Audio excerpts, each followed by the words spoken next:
Module 3, chapitre 15, on va parler des teintes de peau, puisque l'humain est toujours notre sujet central dans une vidéo.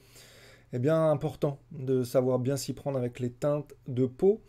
Pour ceux qui avaient pris le niveau 1, on avait évoqué le système d'Ansel Adams, qui était un photographe américain du 20e, qui avait attribué à chaque niveau de luminance des zones spécifiques pour qu'on puisse avoir des repères. Et on trouve également des repères en ce qui concerne les teintes de peau, toujours en ce qui concerne la luminance. Donc on va aller jeter un œil dessus parce que on ne traitera pas de la même façon la peau d'une personne occidentale que la peau d'une personne asiatique, africaine ou encore hispanique. On va le voir dans les exemples qui vont suivre. On aura des variations à la fois en termes de luminance, de teinte, de saturation. Et le tout, bien évidemment, sera à prendre en contexte avec le moment de la journée ou de la nuit où a été shootée cette scène. Est-ce qu'on est en extérieur, est-ce qu'on est en intérieur? On va voir tout ça. Déjà, un petit retour sur le système d'Ansel Adams. On voit qu'on a 10 zones. La zone 1 pur noir, la zone 10 le pur blanc. Pas de détails. Et tout ce qui concerne entre la zone 4 et la zone 7 vont correspondre à nos teintes de peau.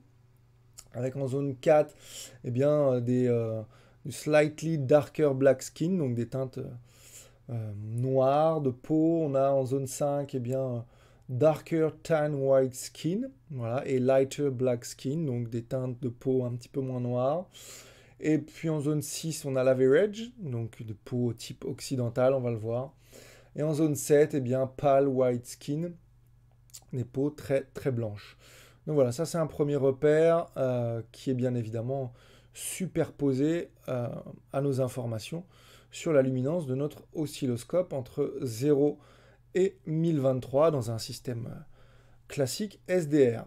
Donc, à partir de là, allons voir les exemples que je vous ai sélectionnés. Donc, on va commencer. Hop, voilà. On va commencer ici avec un film qui s'appelle Man on Fire. Cette actrice, Raja Mitchell, Radha, pas Raja, Radha Mitchell, qui est une actrice australienne, caucasienne, donc du coup, on voit, je vous ai mis à la fois le vectorscope et l'oscilloscope pour qu'on puisse voir la luminance et puis la saturation des couleurs. Et donc, ma petite pipette ici va nous permettre d'avoir les indications à la fois sur les graphiques et à la fois sur les zones sur lesquelles je me mets. Donc en termes de luminosité, sur une peau comme celle-ci, une peau de type caucasienne, on est en intérieur, mais avec une lumière type 5600 Kelvin qui arrive par la fenêtre, par ici. Donc on voit ici au niveau de notre oscilloscope, on voit qu'on est aux alentours entre 256 et 640. On le voit ici. Donc, et en extérieur, je vous montre. Voilà, en extérieur, on monte un petit peu plus. En extérieur, on est juste au-dessus des 768. Donc, 640, 768 pour une peau caucasienne. On va revenir en arrière. On voit bien que on est ici. On voit bien qu'on est sur la zone 6, zone 7. Donc, c'est un bon repère au niveau du travail. C'est important. Côté teinte de peau, par rapport au vectorscope, on a des teintes, on le voit ici, je vais mettre en intérieur, ça c'est l'image d'après avec notre ami Denzel. Donc en intérieur, on voit ici, on voit qu'on est sur des teintes qui tirent un petit peu sur les teintes orangées en direction du jaune, et puis à l'extérieur, c'est un petit peu plus, ça tire un petit peu plus vers le rouge. Pourquoi? Premièrement parce que on est en extérieur, il y a du vent, on le voit dans les cheveux là, et du coup, en ce qui concerne la capillarité des vaisseaux sanguins, le sang à l'intérieur de la peau ne circule pas de la même façon. Donc c'est important, ça, il y a une vasoconstriction au niveau des vaisseaux. Et donc du coup, c'est pour ça qu'on a cette teinte rouge, donc à pas confondre. C'est important toujours de remettre les choses dans leur contexte.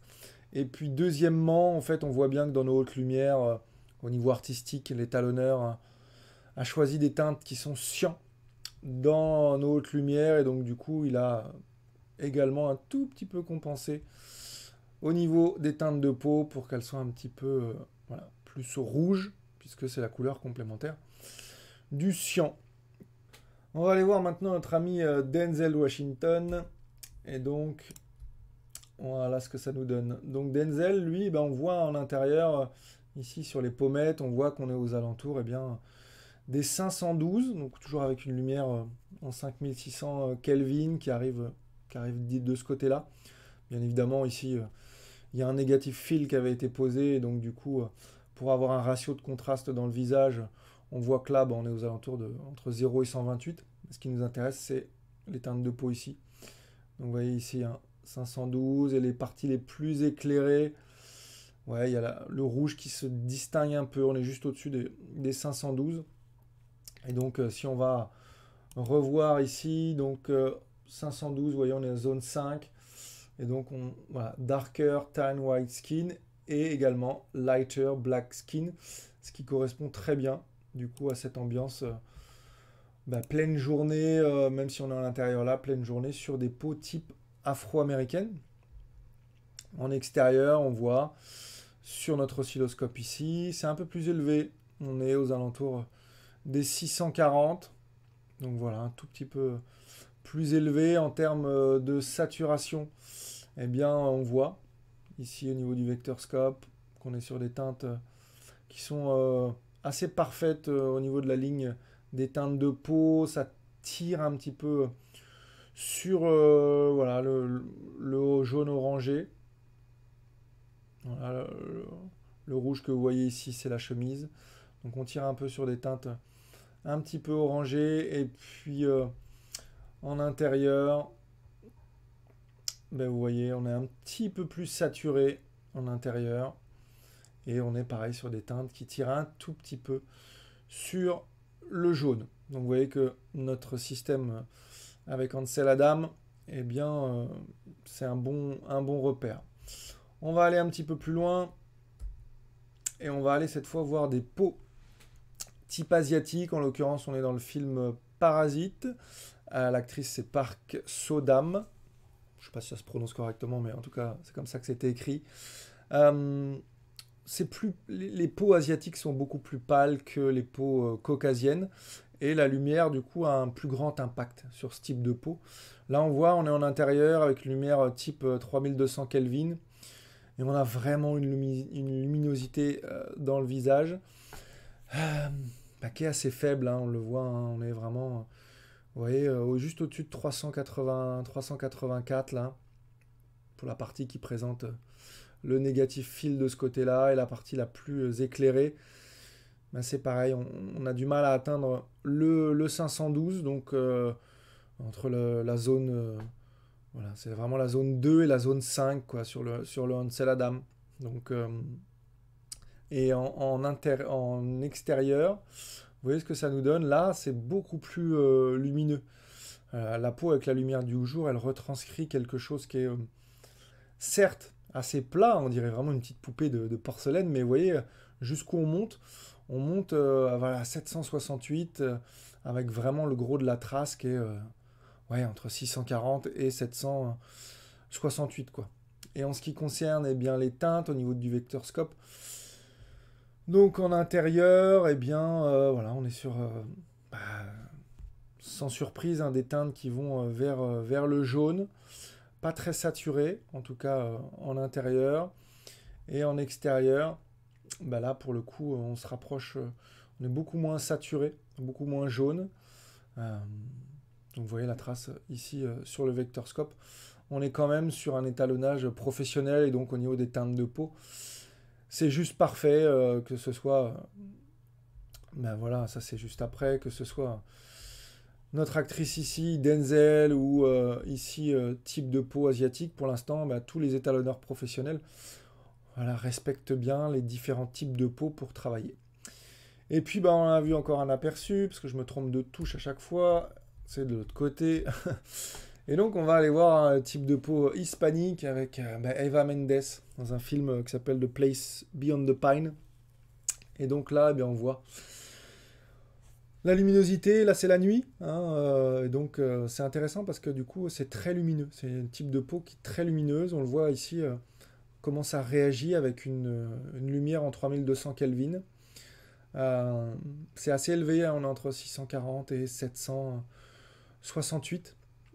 Et, euh, et là, eh bien, vous voyez qu'on descend un tout petit peu. On est entre 512 et 640. Donc en fonction du contexte intérieur ou extérieur, ça change un petit peu. En ce qui concerne le vectorscope, qu'est-ce que ça nous donne? Bah, vous voyez, hein, type hispanique, saturé, et on va vers des teintes ici qui vont vers le jaune, sans surprise, que ce soit de ce côté-là. De ce côté-là, bah, c'est un petit peu plus proche du rouge, c'est normal, parce que c'est le côté où on a le négatif fill, donc ça nous rajoute un petit peu, ça nous baisse notre saturation ici, donc ça shift un petit peu la couleur. Mais vous voyez, donc on est sur des teintes qui tirent un petit peu vers le jaune. Encore une fois, les teintes de peau sont quand même assez parfaites. Et puis en extérieur, là on tire un peu plus quand même, hein. Là c'est un peu plus... je vais pas dire qu'on tire vers le vert, mais c'est... Vous voyez, c'est quand même du jaune assez pâle, quoi. Donc voilà les amis, pour ce qui concerne ces teintes de peau. Euh, Téléchargez le système Ansel Adams, de toute façon il est avec la formation, je vous l'ai mis. Et bah, servez-vous de ce repère pour pouvoir commencer à travailler sur les teintes de peau, parce que ça va être quelque chose qui est essentiel si vous voulez pas faire des shifts de couleurs qui ne seraient pas du tout comme ce que le cerveau de l'humain a l'habitude de voir dans telle ou telle caractéristique au niveau des humains. Voilà les amis pour cette leçon. On va aller maintenant poursuivre avec d'autres choses encore passionnantes.